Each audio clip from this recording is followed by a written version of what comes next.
एक बात बताइएगा, जो ये केतन के साथ जो घटना हुई है, क्या इस घटना के बारे में आपको पहले भी पता था कि ऐसा कुछ होने वाला है? मगर एक सवाल मैं आपसे करना चाहता हूँ कि केतन को रात को जाना चाहिए था या नहीं जाना चाहिए था? जी, केतन को तो सर ऐसा तो नहीं जाना चाहिए था। बिल्कुल, पर बिल्कुल। लेकिन कहीं न कहीं उसका उसपे प्रेशर था बना, हुँ। जो उसको जाना पड़ा। मगर एक और सवाल मैं आपसे करना चाहता हूँ, जी। आजकल लगातार जातिवाद को लेकर विवाद चल रहा है। क्या यहाँ के समाज के लोग जो इस क्षेत्र के लोग हैं, वो आपके साथ खड़े हैं या नहीं? मगर हाँ। सरकार के द्वारा अभी तक जो कार्रवाई की गई है, उससे आप संतुष्ट हैं या नहीं? जी, सरकार के द्वारा तो देखो साहब, मैं तो अभी अनुशासन लगा के बैठा हूँ कि सरकार कब सरकार पे हमें भरोसा है और सरकार भी कहीं न कहीं हमारे सरकार सरकार पर भी हम उम्मीद लगा के बैठे हैं कि सरकार की तरफ से भी हमें कुछ न कुछ सहायता ज़रूर प्रदान होगी और शासन प्रशासन से भी हमें पूरा विश्वास है कि हमें ज़रूर न्याय मिलेगा। साथियों नमस्कार, बहुत-बहुत स्वागत है आप सभी का देवभूमि उत्तराखंड में। साथियों मैं हूँ परवीन सकलानी और आप देख रहे हैं गौ गंगा वाणी। साथियों आज पहुँचा हूँ प्रताप नगर के देवल गाँव में और देवल गाँव में जो परिवार मेरे साथ है, केतन लाल जो हैं, उनके पिता मेरे साथ मौजूद हैं। उनसे बात करते हैं, पूछते हैं पूरा घटनाक्रम, कैसे-कैसे ये घटना हुई और क्यों ये घटना हुई। पहले तो भाई जी बहुत-बहुत स्वागत है। जी भाई जी, पहले तो आपका बहुत-बहुत धन्यवाद, जो आप लोग यहाँ तक पहुँचे और इस आवाज़ को उठाने का काम कर रहे हैं। भाई जी, अब बोलना क्या है, बोलना तो मेरी पूरी न्यूज़ चैनल में चल ही रहा है। बस मैं तो सरकार से और शासन प्रशासन से ये गुहार लगा के बैठा हूँ कि हमें इंसाफ मिले। बस इससे ज़्यादा क्या बोलना क्या है बस। मैं आपसे एक बात पूछना चाहता हूँ, जो भी बोलना सच बोलना, क्योंकि सत्य की हमेशा विजय होती है। और कितने साल का था लड़का? जी, केतन की तो अगले महीने सर 21 तारीख उसका जन्मदिन था, जी, अगले महीने। जी। और जो केतन की जन्म तिथि है 21/7/2000 में हुँ। उसकी जन्म जन्म तिथि है। एक बात बताइएगा, जो ये केतन के साथ जो घटना हुई है, क्या इस घटना के बारे में आपको पहले भी पता था कि ऐसा कुछ होने वाला है? जी, हमें इस बारे में हमें कोई पता नहीं है सर। उसको कैसे-कैसे आपको पता चला कि केतन के साथ ये घटना हो चुकी है?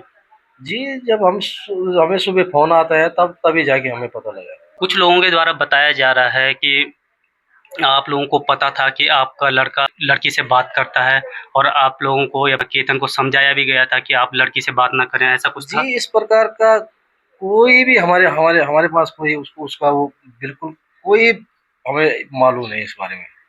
अगर हमें ये मालूम होता तो आज ये वक़्त आती नहीं, बिल्कुल नहीं, है कि नहीं? कौन चाहेगा अपना बेटे को, है कि नहीं? मेरा बेटा इस तरह का हो। कौन बाप चाहेगा कि मेरा बेटा गलत काम करे और वो उसका पापा उसको नहीं समझे, है कि नहीं? मगर केतन जब गया, तो कितने बजे के आस-पास में गया होगा, कुछ आपको मालूम है? जी, मुझे कोई मालूम नहीं वो कब कब गया, कब नहीं गया, वो क्या उसमें प्रेशर उसमें ऐसा हुआ, जो उसको जाना पड़ा। केतन के साथ और कौन था? केतन के साथ वो एक लड़का हमारे गाँव से था, दिवाकर। जी। तो केतन के साथ लड़के को जाने की ज़रूरत क्या पड़ी, ऐसा कुछ पता चला? ऐसा मुझे कुछ मालूम नहीं है सर, कि वो जब हम वहाँ पर गए तभी पता लगा। जब उसके पापा का वहाँ से लड़की के घर से मेरी लड़की के फ़ोन पे उसका फ़ोन सुबह 5 बजे के करीब आता है कि मैं खुलकर से पवार बोल रहा हूँ। हुँ, जी। क्या कुछ बोला था आपको? जी, मुझे क्या बोलना था, उसने वो मेरी मिसेज़ ने वो फ़ोन उठाया था। फिर मेरी मिसेज़ ने साथ वो फ़ोन सुबह 5 बजे के करीब रिसीव किया। हुँ, उसके बाद उसने वो उठ गई, उसमें चिल्लाने और रोने की आवाज़ आ रही थी शायद।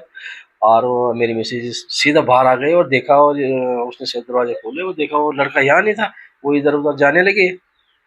ब फिर तब तक मेरे ख्याल से वो फ़ोन कट गया। उसने इतना ही बोल पाया कि मैं आपका लड़का कहाँ है? मैं खुलकर से कोई पवार बोल रहा हूँ। मगर उसके बाद जब आपको ये इस घटना के बारे में बताया गया, तो उसके बाद आपने क्या किया और आप कहाँ गए? फिर मैंने उसको कम से कम 19-20 कॉल वापस करने की कोशिश की, फिर उसने फ़ोन नहीं उठाया मेरा। फिर आप कितने बजे वहाँ पहुँचे? जी, फिर उसी का मुझे फ़ोन आता है, जी। वहाँ से कोलगढ़ से मेरी लड़की के फ़ोन से मुझे फ़ोन आता है कि मैं कोलगढ़ से ईश्वर पवार बोल रहा हूँ।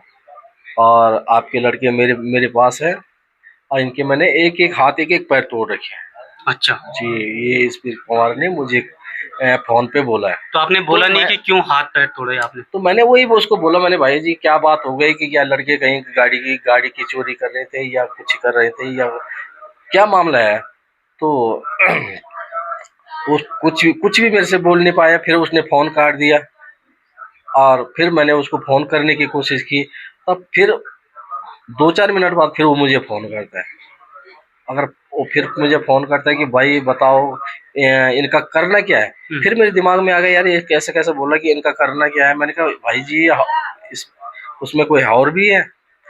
तब उसने बोला कि 2 लड़के हैं और दो दो लड़के हैं और इनके मैंने एक ही हाथ एक ही पैर तोड़ दिया है। फिर मैंने उसको बोला कि मैंने भाई जी उसका नाम पूछना जरा, वो लड़का जो है उसके साथ में वो लड़का कौन है। फिर उस लड़के ने 2-4 नाम ऐसे बताए कि जो हमारे गांव में किसी की मैच नहीं हो रही थी। अब उसके डर के मारे बताए कि कैसा बताए क्या नहीं बताए। बस फिर उसको मारने लगा। फिर उस लड़के को मारने लगा वो। फिर ना बस वो मेरे से कानों तक उसके डंडों की आवाज गूंज रही थी। अब फिर भी कैसे जब जब उसने बाहर आता फिर उसने सच्चाई बताई कि मैं दिवाकर बोल रहा हूँ। जैसे उसने ये बोला मैं दिवाकर बोल रहा हूँ, तो वैसा वैसे ही मुझे पता लग गया कि ये डिमरी जी का लड़का है ऊपर है। मैंने तो फिर उसके पापा को फोन किया। फिर वो बेचारे सुबह के टाइम था, सुबह से उस टाइम सोए थे वो। 2-3 कॉल उसने रिसीव नहीं की। फिर तीसरी चौथी कॉल शायद उसने रिसीव की। फिर मैंने उसको कॉल की डिमर जी आप उसने डिमर जी ने बोला मेरे को यार कल सुबह सुबह कैसे फ़ोन कर दिया आज। मैंने कहा, भाई यार फ़ोन मैंने इसलिए किया कि आपका लड़का है। बस अब मेरा लड़का ऊपर सोया है। फिर वो बाहर उसकी घरवाली उठी, उसकी घरवाली भी उठ गई। वो उसकी घरवाली ऊपर ऊपर की जैसे ऊपर गई वो भी कमरे में नहीं था। फिर उसकी घर आई, वो घरवाली नीचे आई। फिर वो रोने लगी। मैंने भाई देखो रोने धोने से काम नहीं चलेगा। मैंने ऐसा काम करो कि मैं मुझे मेरे लड़के के फ़ोन से मुझे फ़ोन आ रहा कि खोलकर से कोई यशवीर पवार है और वो बोल रहा है कि मैंने ये लड़के मेरे पास है और इनके मैंने एक एक हाथ एक एक पैर तोड़ रखे हैं। तो मैंने कहा भाई आप क्या करना है। फिर दिनेश निमरी ने थोड़ी देर के लिए फ़ोन काट दिया। काट दिया। फिर मेरे ख्याल से शायद वो उसने सोचा कि पता नहीं लाइटिंग लूटने जा रखा कहीं शायद। देखो उसने कहा कि भाई जी क्या करना है, क्या कैसे पहुंचे ये छोकरी कैसे पहुंचे क्या पहुंचे। मैंने भाई जी आप जैसे भी पहुंचे होंगे तो अब मैंने कहा जाना है ही है। फिर जैसा मैं मंदिर पे फिर हम वहाँ पर उसके साथ उसकी उसकी घरवाली गई, मैं गया, फिर मेरी मम्मी गई, मेरे पापा गया, फिर मैं गया। अब जब तक हम वहाँ घटना घटना पे पहुंचे, घटना के थोड़ा गधेरा था। गधेरे से जैसे उसके पापा ने गाड़ी घुमाई तो जो दिवाकर डिमरी था वो तो वहां से सीधा उनके जंगल से छूटकर वो तो सीधा रोड में आ गया था। फिर उसके माता पिता उसे थोड़ा देर डांटने लगे। दिवाकर का यहाँ से सीधा सर फट रखा था। यहाँ से पूरा सर फट रखा था उसका। वो सारा मुंह का खून खान से सारे वो हो रखा था, लहूलुहान हो रखा था। फिर मैंने उनको समझाने की कोशिश की, मैं यार बच्चों को यहाँ पर मत हल्ला हल्ला करो, मैं हाथ जोड़ता हूँ तुम्हें, मैं घर पे बच्चों को पूछेंगे। अभी देख रहे हो तो बच्चे को काफी खून बह रहा है उसका। तो इतने में थोड़ा थोड़ा 2-4 मिनट लेट हो गए हैं। तो फिर मैं दिवाकर को बोला मेरे बेटा वो कहाँ है। बोलो वो आ रहा है।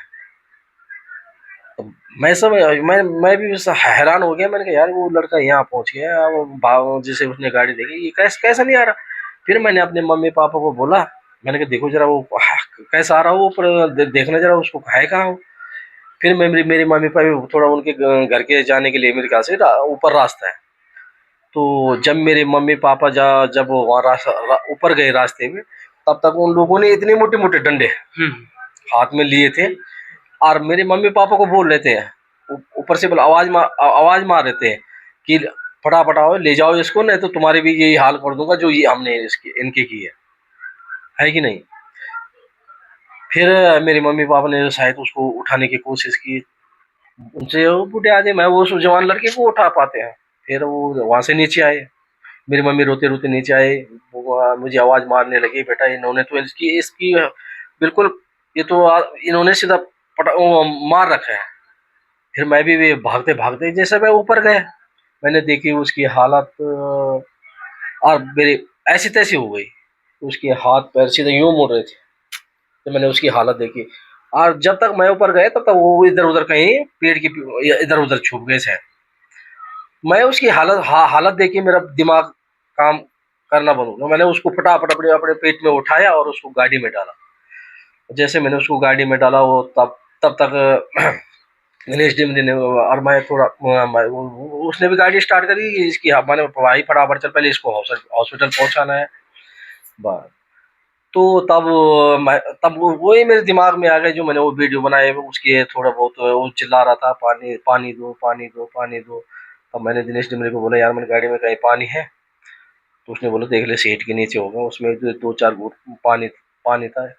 जैसे मैंने उसको वो दो तीन एक दो घूंट पानी दिए, तब वो उस पानी की वजह, तब वो दो चार शब्द मुझे बोल पाए कि पाप मुझे लड़की ने यहाँ शादी से बुलाया है, और दादा ने मुझे बेल्टों से पीटा है, और पापा ने मुझे जो हमारे गढ़वाल में यहाँ दांत कूटने के मोटा डंडा होता है उससे डंडे से कूटा है।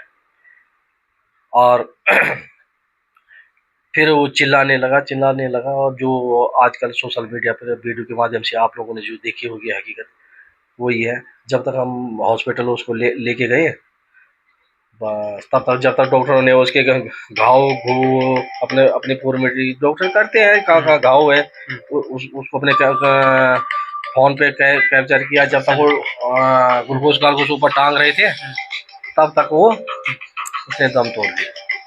तो उसके बाद जो जीवित जो लड़का है, जो डिमरी जी का बेटा है, उससे आपने पूछा कि आप क्यों गए केतन के साथ? जी वो तो मुझे अभी मिला ही नहीं। वो वहीं से उसके माता पिता ने वो उसको सीधा वहाँ बोराड़ी हॉस्पिटल में ले गए थे। उसका भी हाथ सूजा था, यहाँ उसकी खोपड़ी फटी थी, उन्होंने उसको सीधा बोराड़ी ले गया।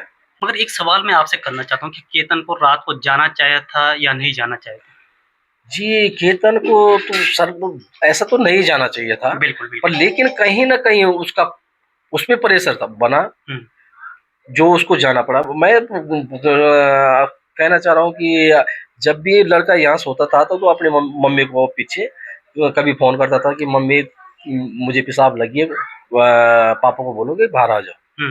जी मगर उस दिन बिना बताए ही चले गए। बिना बताए ही चले गया। और वो इतना प्रेशर में था कि जो कि वो ना पंखा बंद कर पाए ना वो दरवाजा बंद कर पाया, और सीधा चले गए। मगर एक और सवाल मैं आपसे करना चाहता हूँ, आजकल लगातार जातिवाद को लेकर विवाद चल रहा है। क्या यहाँ के समाज के लोग, जो इस क्षेत्र के लोग हैं, वो आपके साथ खड़े हैं या नहीं? जी समाज की जो जी बात की कर दी जाए, समाज का तो क्या बात ही क्या करनी है। अब समाज तो दिख ही रहा है सोशल मीडिया के माध्यम से। सभी लोग उसको उसे भली भांति जानते हैं कि समाज हमारे साथ किस प्रकार का व्यवहार कर रहा है। इन लोगों की खुद भाषा से आप देख रहे हो, सोशल मीडिया में देख रहे होंगे कि इनकी भाषा से खुद पता लगता है कि ये समाज हमें कितना चाहता है कि नहीं। और बात बाकी जो है समाज, सरकार के जो लोग भी आ रहे हैं, बीजेपी की भी आ रहे हैं और कांग्रेस की भी आ रहे हैं, सभी दल यहाँ पर पहुंच रहे हैं। मगर सरकार के द्वारा अभी तक जो कार्रवाई की गई है, उससे आप संतुष्ट हैं या नहीं? जी सरकार के द्वारा तो देखो साहब, मैं तो अभी अनुशासन लगा के बैठा हूँ कि सरकार कब सरकार पे हमें भरोसा है, और सरकार भी कहीं ना कहीं हमारे सरकार सरकार पर भी हम उम्मीद लगा के बैठे हैं कि सरकार की तरफ से भी हमें कुछ ना कुछ सहायता जरूर प्रदान होगी, और शासन प्रशासन से भी हमें पूरा विश्वास है कि हमें जरूर न्याय मिलेगी। मतलब पुलिस प्रशासन कार्रवाई कर रहा है लगातार? जी अगर लगता है कहीं कि अगर पुलिस प्रशासन कहीं अभी उन लोगों की गिरफ्तारी हुई है, संतुष्ट है? जी गिरफ्तारी तो अभी क्या हुई है, गिरफ्तारी तो अभी 4 ही लोगों की हुई है। तो आपको मालूम है कितने लोग शामिल थे इस जी घटना में? मुझे उस घर में कोई मालूम नहीं है, ना मैं उस घर के बारे में जानता हूँ, ना मुझे उस घर के बारे में मालूम। तो बाकी कितने और लोगों को आप सजा मैं चाहते हैं? मुझे तो सिर्फ ये पता है कि उसका संयुक्त परिवार मेरे बेटे का कातिल है। तो परिवार में कितने लोग हैं टोटल? अब मुझे उस बारे में कुछ पता नहीं है कि उसके परिवार में क्या है क्या नहीं है, उसके बारे में मुझे कोई पता नहीं है। मैं उसके परिवार को ना तो जानता हूँ, ना मैं उसके परिवार को जब उसके परिवार को नहीं जानता हूँ, है कि नहीं है। मैं तो उसके परिवार से बिल्कुल अनजान हूँ। मैं तब कह रहा हूँ कि जब उसके परिवार में उसकी बीवी होगी, उसकी दादी होगी, उसका कोई ना कोई तो उसका हितैषी होता वहां पर। क्या भाई यार, हम तुम कर क्या रहे हो, बिल्कुल है ये भी तो हमारा जैसा ऐसा है, नादान बच्चा है। अब उसको कानून के हवाले करते हैं, प्रशासन उसके हवाले कर देते हैं। बहुत बहुत धन्यवाद समय देने के लिए। जी। तो साथियों, ये आप देख सकते हैं, मैं केतन के परिवार से मिला, केतन के पिता से मिला। यदि ये घटना हुई भी थी और केतन की कुछ गलती भी थी, केतन उस घर पर गया भी था, तो ताला लगा देते, उसे बंद कर देते, मगर मौत के घाट ना उतारते, सही रहता। मगर कहीं ना कहीं दुख का विषय है कि उसको मौत के घाट उतार दिया गया। अब शासन प्रशासन क्या कुछ करेगा, ये तो देखने वाली बात रहेगी। अभी तक घटनाक्रम में जो लोग दोषी पाए गए वो पुलिस के हवाले हैं और उनको जेल के सलाखों में भेज दिया गया है। खबर के साथ बने रहेगा। मैं अभी बाकी परिवार से भी मिलने का प्रयास करूंगा, यदि वो मिलेंगे तो वहां से भी खबर को दिखाने का प्रयास करूंगा। बने रहेगा मेरे साथ। तब तक के लिए जय हिंद, जय भारत, जय श्री राम, जय गौ माता।